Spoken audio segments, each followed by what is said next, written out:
welcome. My name is Roland Bleiker. I'd like to welcome you also on behalf of Debbie Lisle, my colleague from Belfast, for this kind of public roundtable in honor of Alex Danchev. It's something unusual that we want to do to honor Alex. Debbie and I have worked very closely with Alex over many years, and quite a few people who are involved in this project have also been involved with work with Alex, who have known Alex. And I want to first say just a couple of things about how unusual he was as a person and as a scholar. He was a generally interdisciplinary scholar. He was an international relations scholar based in the UK. He was professor at St Andrews before he died, very unexpectedly. And he had a military background. He wrote a couple of books on military history. He wrote books on foreign policy, terrorism, but he also really branched out into other areas. He wrote two fantastic books on art and politics, using art as a way of rethinking politics in dramatic ways. He edited a series of collection, one that James Derian will show afterwards on Artists Manifestos. And to top it all off, he was very successful in writing massive, huge artist biographies. He wrote a biography of Braque and a biography of Cézanne, sort of 600-700 page, huge volumes that got very well reviewed, very positively reviewed in the UK. At the time of his death, he almost finished a volume on Magritte, which will now come out. His wife, his widow Dee, says it will be coming out next year posthumously. So we always loved working with Alex. He had such an open mind in terms of pursuing new ideas creatively, differently.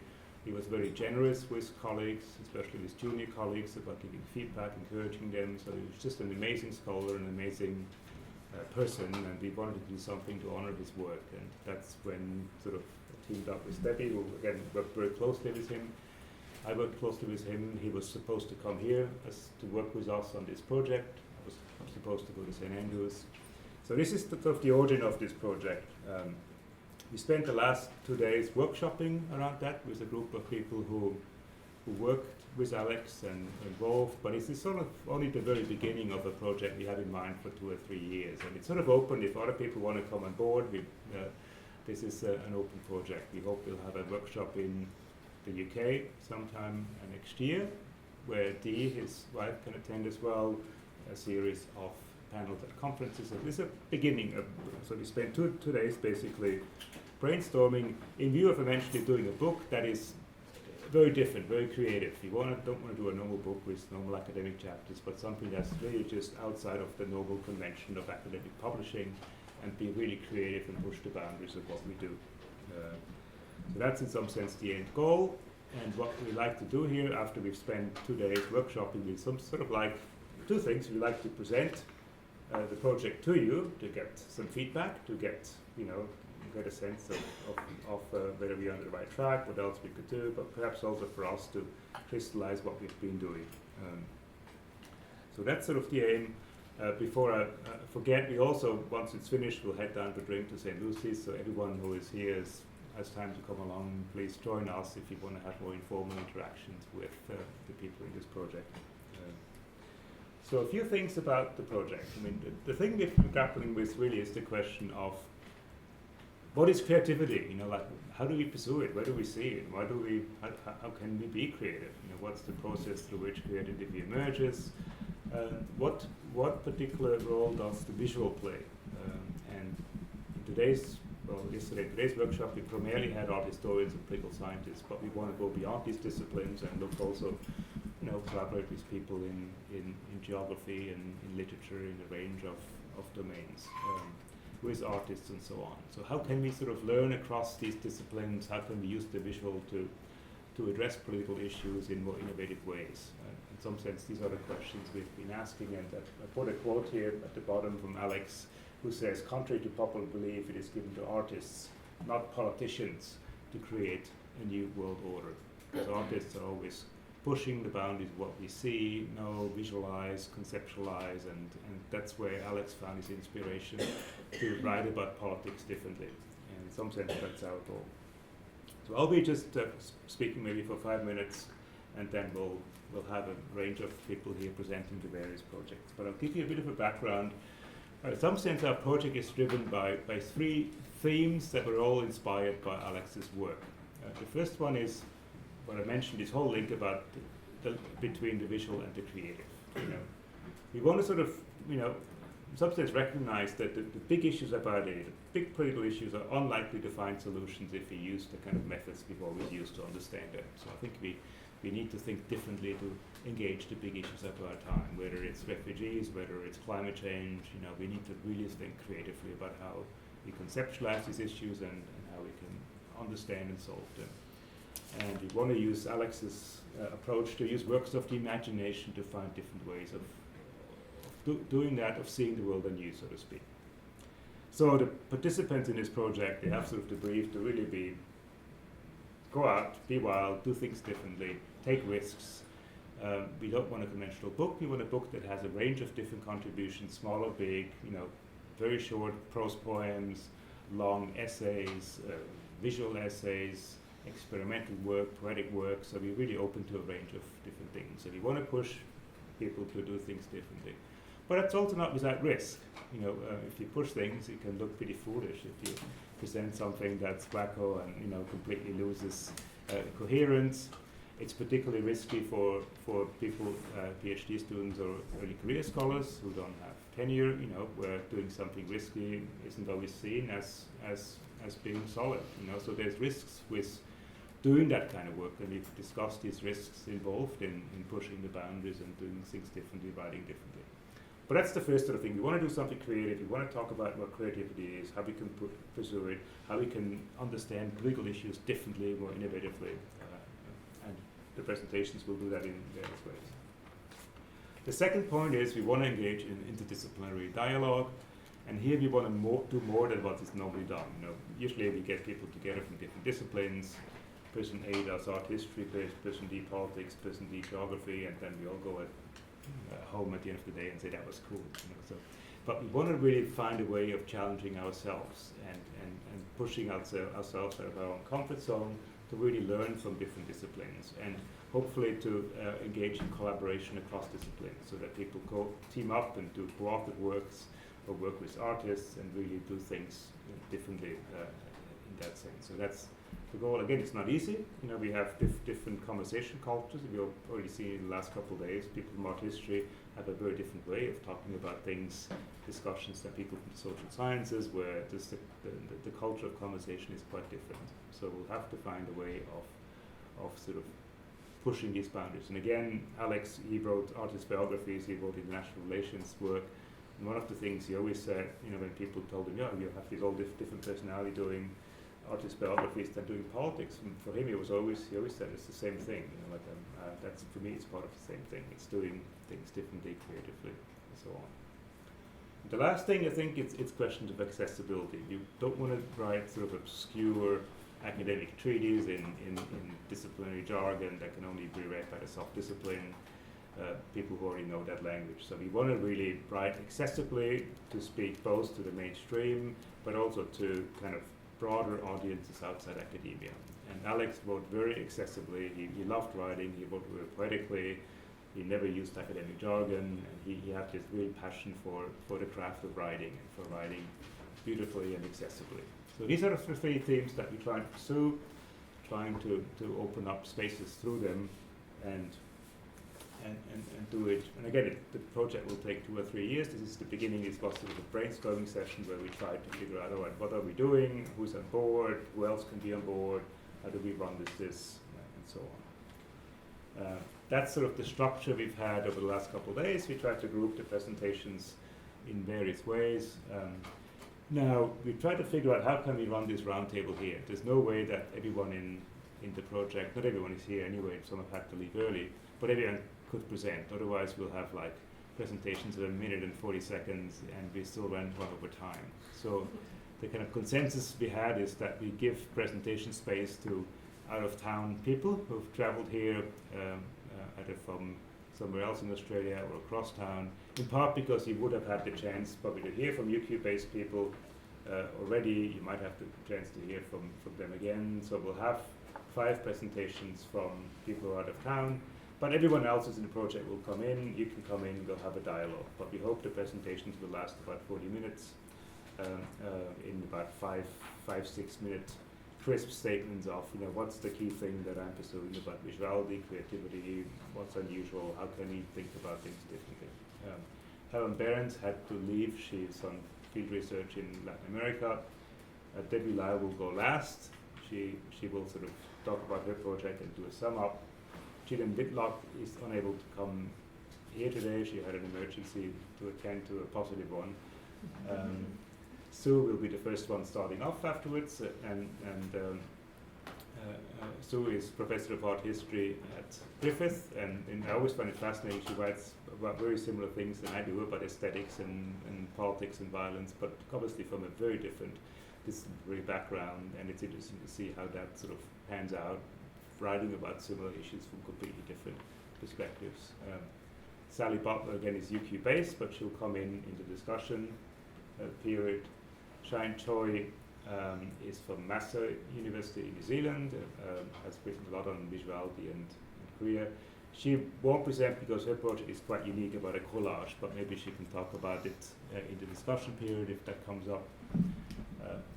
Connie Duncombe, we count as a UQ person, although she's now deserted us for Monash, but we count her as a UQ person. James Derian from Sydney will be the next presenting on film and filmmaking for IR people. I will stay out of it. Caitlin Hamilton from UNSW is up to talk about artifacts and thinking the visual and the political through that. Emma Hutchison is from UQ, again she'll stay out of it but come in the discussion. Samid Suliman from Griffith, we also count him as a UQ person since he's spent many years here, and he'll come in informally. Then we have Rune Andersen from Tampere University, who will present on machine vision. And he's here for about a month, so if you like to interact with him. How long? 2 months. 2 months even, well, longer. So he just arrived, he's all getting over jet lag, but he'll be here for a while. He'll give a presentation in about 2 weeks as well, so if you want to get in touch with him, he'll be here for a while. And then Federica Caso, who has just finished her PhD draft today, will, again, it's UQ based, but she'll come in. She'll come in informed as well. So that's sort of the plan we have. The idea is about 5-6 minute crisp things, and then we have a bit of a roundtable, a bit of an open discussion, and we really hope we can get some feedback from you. Hope you push us, hope you give us some ideas about how we can pursue the theme of visuality and creativity. So I'll hand over first, I think, to Sue. Again, it's fantastic to have. Yeah, whatever you prefer, that's fine. If you're happy with that, I can. I'll just show you 2 images. I was trauma on the ticket from yesterday. In a sense, what I'm taking from the discussions that we've had, and it's obviously an interdisciplinary discussion, is what kind of images do we look at, Sally and I, as art historians, vis-a-vis the kinds of images that other people are looking at. So what this particular image, some of you will know, is Vernon Arkey, who's a Brisbane-based Aboriginal artist. This is called Unwritten. And I'm interested in, if we do say art has something to offer in a critical sense to the political domain, what is it what is that thing? And I think in this instance, it's sort of giving you a glimpse of a subject position, a devastated subject position. This is produced, this work, through just using straight lines. Obviously, it's producing a skull-like image. The title directs you to this idea of something being taken apart. The artist talks about it, interestingly, the other way round, that it's about how Aboriginal people have been made to become under Australian colonial circumstances. So it's an image of that subject position, subjugated subject position that particularly interests me. And it's the language, he's inventing a language of trauma. If you think of how often there's been this idea that you shouldn't image trauma, and this has come up in some of the discussions around documentary. So if we're not in the domain of documentary, what can this kind of image give you that a documentary image can't? And perhaps it does give you a glimpse of a subject position, of what it might be like to be unwritten in this fashion. The other image I've got is, in this instance, it's again thinking, well, what do images help us to do? This perhaps is an image that helps us mourn an event, a shameful event in Australian history. This is a work created for the 180th anniversary of the Mile Creek Massacre, which I don't know whether many of you know. That's probably as far as we know, that's the only massacre where whites were put on trial. So it happened slightly north of Armidale, for those of you that know New South Wales. This year, one of my colleagues, Dr. Bianca Beetson, curated a show of different Indigenous responses to the massacre. This is a work by Robert Andrew that's, I think of it as a weeping machine. It's actually subtracting. That little metal thing along the top is dropping water, which is writing testimony of eyewitness testimony from that massacre. So by the end, you end up with a pool of ochre at the bottom, almost like blood, and you end up seeing the window. The water erases this chalk-like substance, and the ochre starts to come through. So you have a depiction of incredibly complicated and layered image. On the one hand, you get the sense of almost bullet holes with the water. You get blood, that sense of dripping. By the end, you do get this large amount of pool of ochre on the ground. So it's giving you a very layered way of thinking about that event, and perhaps mourning, commemorating, revisiting it. So that's sort of the challenge of trying to think about, well, where lies the creativity of art? It's creating these kinds of complex, and this is harking back to some of Sally's language during the seminar, complex languages, complex visual languages that perhaps these ideas, if that's the way to think about them, couldn't be presented in any other way. Obviously, they're both deeply affecting, so it's not just an idea that you're getting, it's also, particularly in the case of the Vernon Marquis, this sort of terrible sense of unflinching destruction. I think it's one of the strongest images I've ever seen of that kind of destruction. So that's my conclusion from the 2 days. Did you maybe want to say a word about, we just talked before about how creativity is kind of seen in art history as opposed to in I suppose politics, it's very much linked in the modern period to originality, to somebody generating a new language for a new idea. That's certainly from the 20th century. So when we judge as art historians, speaking you're looking for somebody that's forging a new language. You're looking for somebody who's creating a new way of saying something, or a new way, or giving form to a feeling.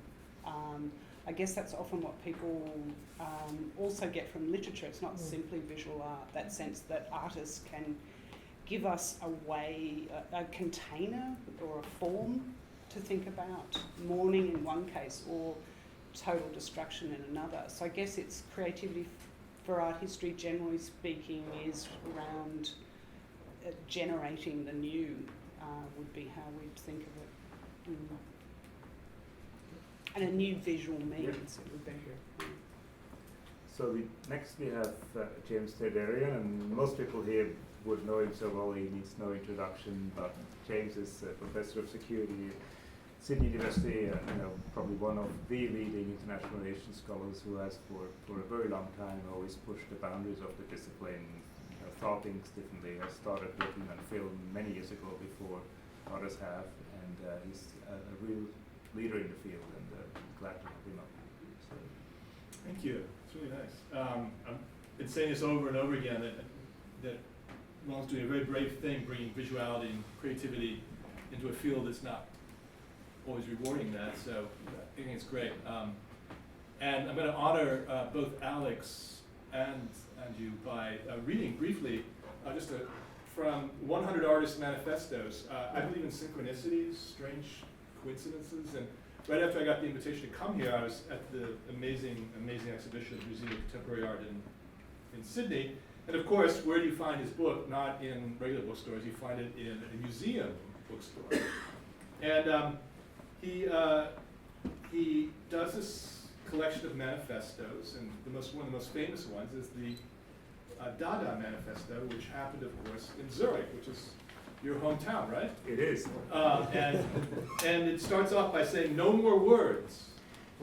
And also then goes on to say, no more manifestos. That's part of Dada, the contradiction, paradoxes. But what really struck me is that Alex goes on, because he gives a context to these creative acts of the manifesto, writing against usually something. And he remarks that the manifesto took place, of course, at the Cabaret Voltaire, which is on Spiegelgasse, number 1 Spiegelgasse.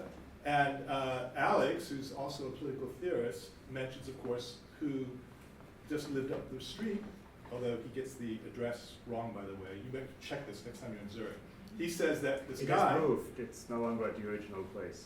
Well, okay. Well, there was a famous Russian revolutionary in exile at the same time, living at number 14, not 6, Spiegelgasse.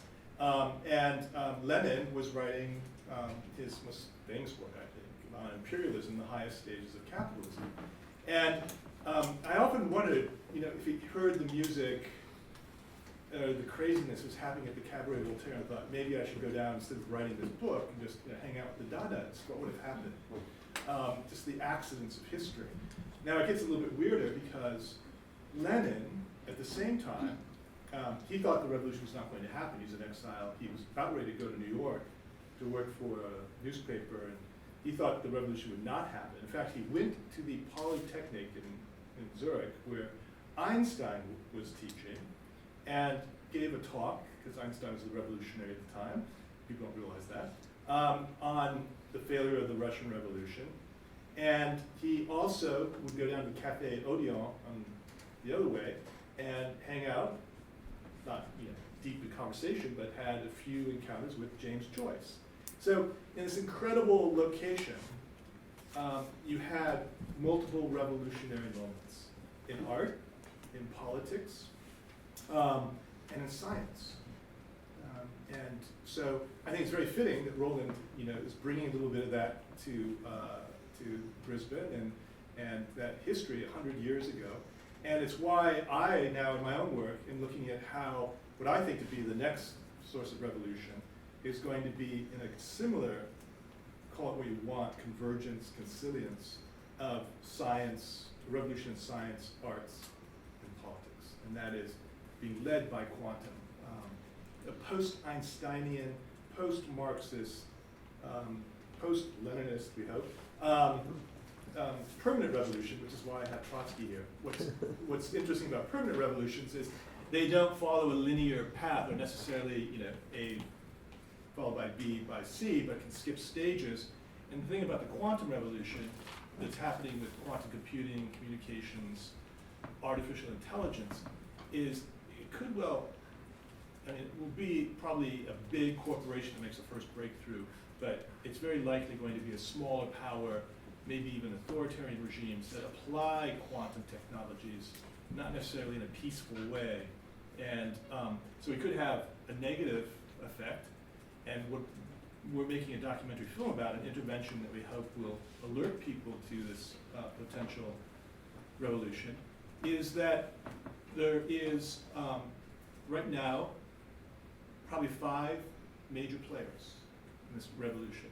And a lot of people are trying to channel it in traditional geopolitics. That's going to be China and the US. And then we're just going to have, yet again, with Thucydides' trap, you're going to have inevitably the rising power clashing with the decline of power. What we're trying to do with this documentary is say, we're in a similar situation, maybe 1939, where nuclear fission is just coming, into the articles, into the, realm of the sciences, and it's starting to enter into the political imagination. How could you channel this into a weapon? And we're saying we should be having this conversation now, social scientists, artists, philosophers, about how, hopefully, to not repeat the same era. To be sure, it's the history, doesn't repeat exactly. I like Mark Twain's line, history rhymes.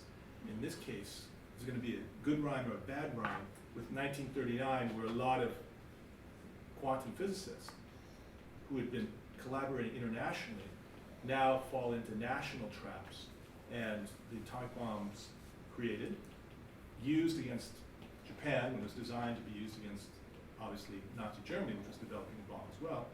And a lot of them had second thoughts and third thoughts. And in fact, Einstein said, if I had known it was going to be used against Japan and what would happen afterwards with the arms race, I never would have signed on to this. I never would have sent the letter to Franklin Delano Roosevelt that started the Manhattan Project and Los Alamos and what followed. So I think we're in one of these cusp moments, and I think that it really falls upon us as academics, but in particular in a field in which we're supposed to be dealing with the ethics of great power and great responsibility, to look at this potential. And that's why I think you have to take art to get the widest possible audience, and you have to use creative techniques because it's a very complex issue. And you can't just do it through a journal article. It's got to be, I think, done in a way that's going to be simultaneously informative, educational, and entertaining. And that's what I'll end with, is saying, Danchev is also about fun. Making the quantum revolution fun is also going to be something that is going to be a challenge. Much better that it's like good simulations and good games than bad wars. Thank you. I mean, that's something we have discussed quite a bit as well, is the push towards creativity, but then the disciplinary boundary of what is expected of us as scholars, in terms of what we should publish, where and how, and which, again, that's particularly difficult for junior scholars who are looking for jobs, tenure, and so on, and who are expected to behave in certain ways, and where creativity is not necessarily always rewarded. It can be, if you do a good job, it can be, but it's very, very difficult to do. So we're moving from the quantum to the everyday, and we have she's here, Caitlin Hampton here, who has done a fantastic, she's coming up from UNSW, where she's done a brilliant PhD thesis on artifacts, and how artifacts help us sort of rethink the political and of seeing the political new ways. And together with Federica Caso, they have edited a very interesting EIR special issue on popular culture and world politics that's become, downloaded, I don't know how many million times. Over 50,000. So it's been a real, an innovative form of publishing and really well received. So she's here with us, and thanks for coming up. Thank you for the invite. So I, as Roland mentioned, really came to Visuality through my PhD research. So I was looking at internet memes and graphic novels and textiles and trying to conceptualize them as everyday artifacts of world politics. So things that everyday people have made that somehow engage with the world around them and engage with the politics that they are living. And then treating these as serious sites of scholarship in the way that we've elevated some artifacts like treaties or correspondence between big important leaders to this really privileged position in international relations, certainly. Just this idea that everyday people make things that matter and we should be studying them as well. And so the research that I'm doing now has really come out of that textiles strand, I suppose, thread of my PhD and looking at textiles and yarn particularly increasingly. And I suppose it's driven very much by these two ideas of creativity, which goes to the heart of the workshop, but also the idea of making. I'm really interested in this idea of making and kind of getting my head around what making means in a creative sense and what making means when I'm knitting or sewing or crocheting, and what it means to be making other artifacts of world politics, and if there's any parallels between these textile makings and between my word makings when I write a journal article or blog post.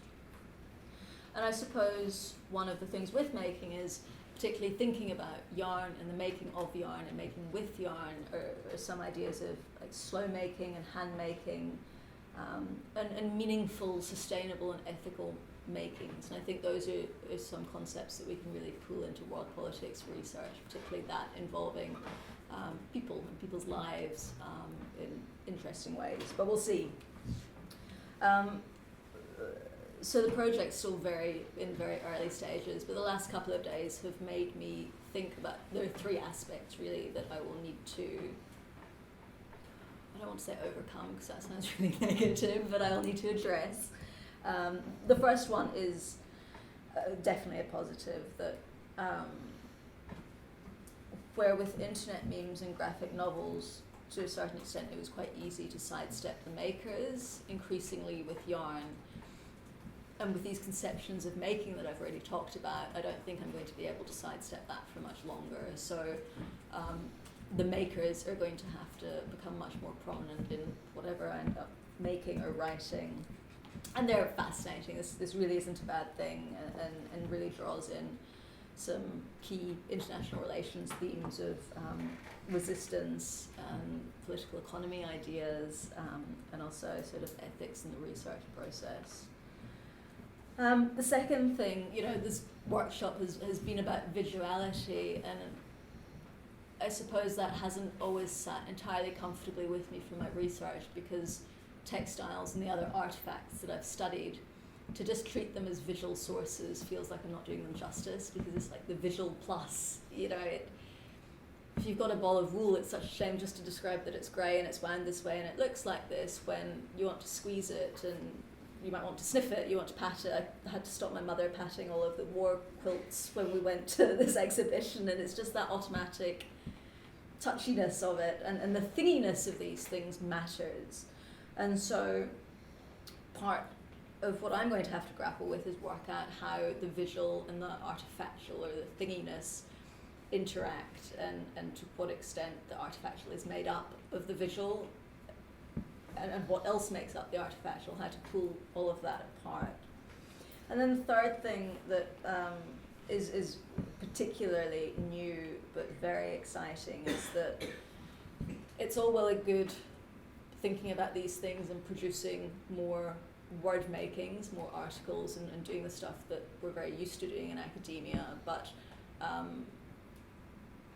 it's not hypocritical, I don't suppose, but it's a shame to talk about artifacts and not make artifacts yourself. And we spend so much time using words in world politics that, as everyone that has participated in the workshop has shown, there's so many more means of representation available to us through photos and art and poetry, and hopefully yarn and textiles in my case, that I would love to explore what happens if I try and knit something world politicsy, or embroider something, or cross-stitch something. So I don't know what it's going to look like yet, but I'll send it through in the post when I do, I suppose. Good. Speaking of embroidery, the other aspect is I was very lucky to be Caitlin's external PhD examiner. And besides being a really, really impressive thesis, it was without any doubt the most beautiful thesis manuscript we've ever received, because the cover of the thesis was in embroidery. Like it was the most beautiful and beautifully presented PhD. Next we have Rune Saugmann Andersen, who is again here for the next 2 months, not 1 month, yes. 2 months, and we're very pleased to have him. His PhD is a bit further back, but equally innovative, using video and a range of alternative methods to talk about it, and he's done that through numerous publications. And we have a video presentation with him. And Rune is here from Tampere. He's originally from Copenhagen, but he's now a research fellow at Tampere University, and he tells me not missing the deep cold in Tampere. No, this is the dark season up there, so it's very nice to be here instead. Yeah, so as Roland said, I've been working with images and security politics for some years, and then when I got this invitation to think about creativity and visuality, then obviously what happened is what always happened, is that I try to do the opposite and argue that, well, images are not necessarily connected to creativity. And there's an enormous amount of images that are being used in very reductive ways rather than as reservoirs of creativity and free thinking. So I've started to look at some of the, or think about some of the ways that these billions of images produced for and to govern world politics that are never seen by anybody, because they're never meant to be seen by anybody. They are produced by digital systems in order to be read and interpreted by digital systems and used then to monitor. It can be people, it can be climate change, it can be whatever. Right? There's a lot of enormous array of activity where automated reading of images are becoming very important for governance. So, well, I'm not looking directly at those images, but what I'm trying to do then is to look at some of the systems that, or the ways of making sense of images that as they take place in machine vision systems that digitally understand our behavior through images and select some parameters that might not necessarily be the parameters through which we would want to see ourselves. They might be creative in unexpected ways, but they are certainly also reductionist in some ways. So I set out to do that in a little film where I'm trying to have some fun with our future robot overlords by looking at debating killer robots with a machine vision algorithm. Maybe we can turn the light down before we start.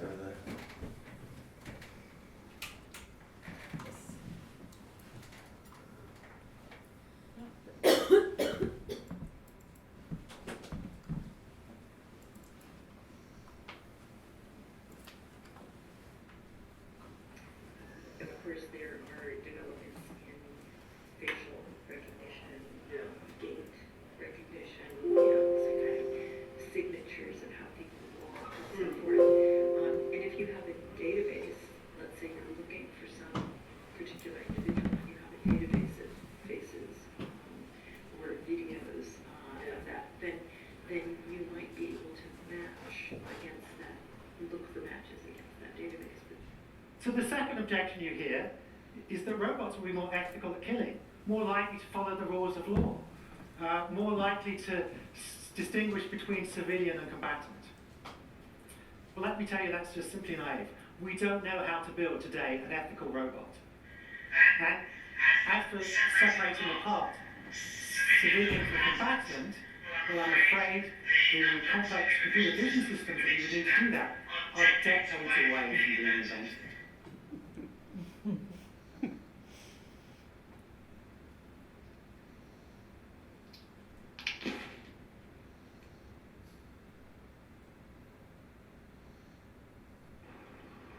And as for separating apart civilian from combatant, well, I'm afraid the complex computer vision systems that we would need to do that are decades away from being invented.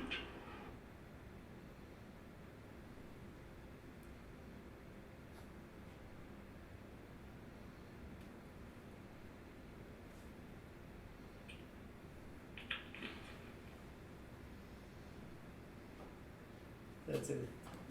No more words. No more words.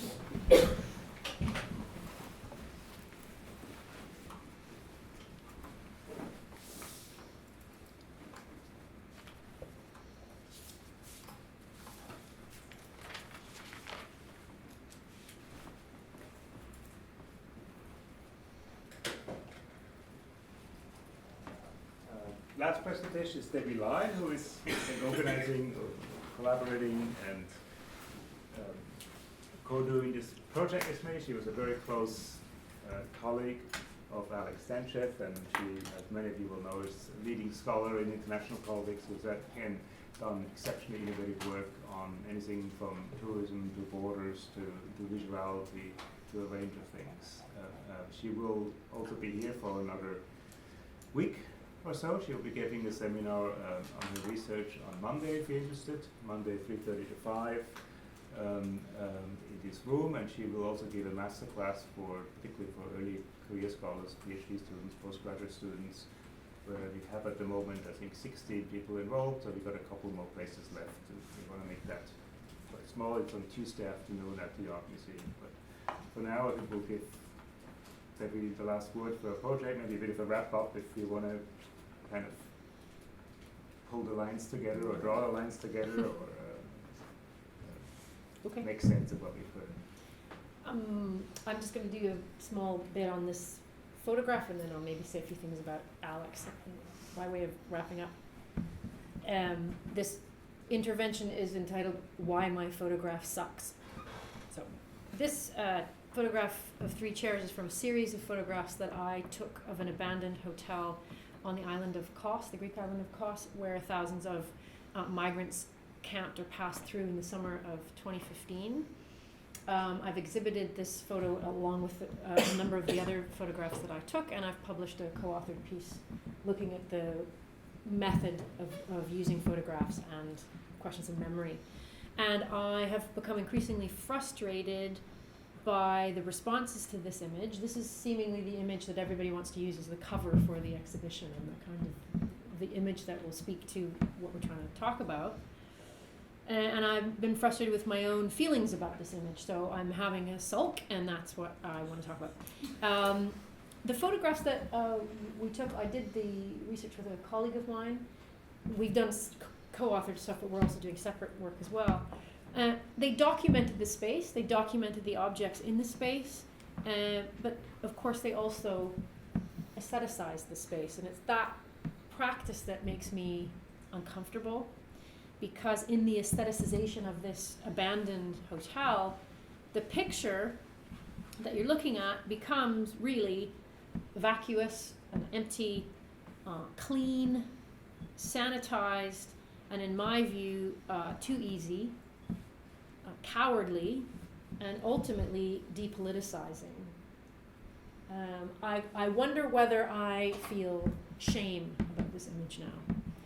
And effectively what happens is that it is an empty space that becomes filled with the spectator's desire. And those desires, in the context of how the migration so-called crisis has been framed, can be about sentiment or pity or compassion. But in all of those fillings of this space, the migrants, of course, remain entirely silent and without agency.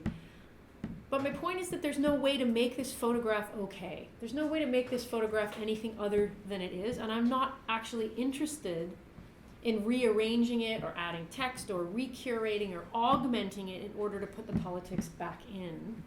I want the failures of this photograph to remind me about the ethical difficulties and maybe the impossibilities of representing the experience of migrants traversing the EU borders over the last few years.